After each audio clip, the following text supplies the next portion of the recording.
Okay, scholars, today we're going to read a fable called The Tortoise and the Hare.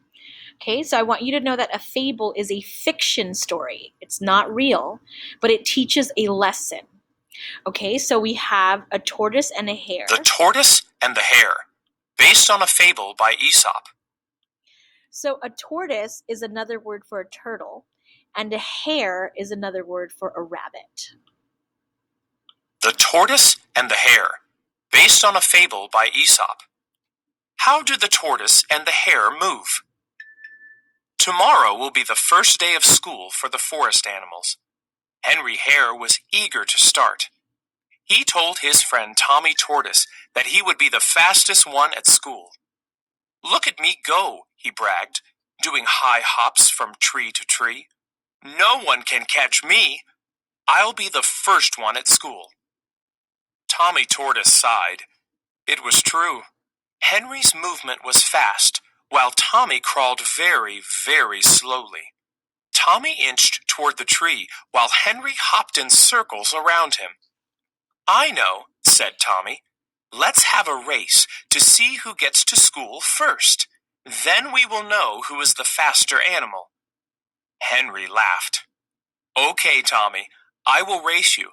It will be easy to win because I hop quickly and you crawl slowly."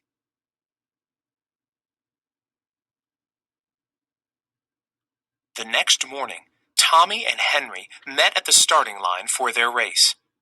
Henry could not wait to begin. He hopped quickly from one side of the road to the other, while Tommy crawled very slowly to the starting line. Henry laughed. "Are you sure you want to race, Tommy? You know I'll win. You crawl so slowly, and it's a long way to school. You'll be exhausted after just a few minutes." "I don't know about that," said Tommy. "I may surprise you." Everyone came to watch the race and cheer for Henry and Tommy. Their parents stood by the starting line and helped them get ready. Freddie Fox agreed to start the race. He looked down at his watch and then shouted, "Ready, set, go!" Henry quickly hopped across the starting line, racing past his friend.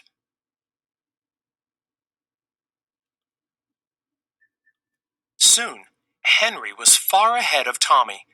He hopped faster and faster until he reached the halfway mark and became too tired to go on. He looked around and noticed his favorite flowers growing near the side of the road. Then he saw his friend Sam standing nearby, watching the race. Henry looked behind him, but he couldn't see Tommy.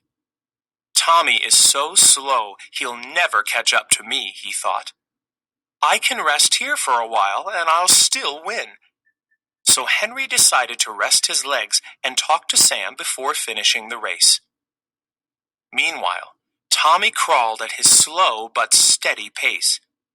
The race was so exciting that he didn't feel exhausted.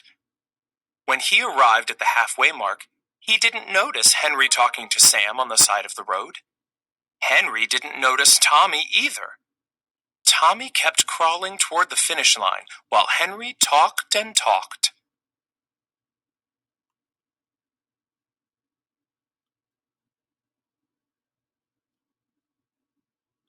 Suddenly, Henry remembered the race. He looked around, but he didn't see Tommy anywhere. He must still be far behind, Henry thought. "I'm going to hop to school and win." He said goodbye to Sam and zoomed off down the road. As Henry hopped ahead, he saw his parents and friends standing and cheering in front of the school.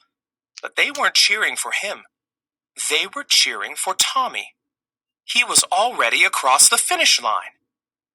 Tommy waited for Henry to finish the race. Then Henry sadly hopped over to his friend. "You were right, Tommy," he said. "I moved faster, but you still won. You kept going while I stopped to look at the flowers and talk to Sam." Tommy smiled at his friend, and they walked into school together.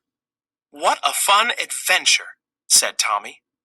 "It's good to be fast, but sometimes slow and steady wins the race."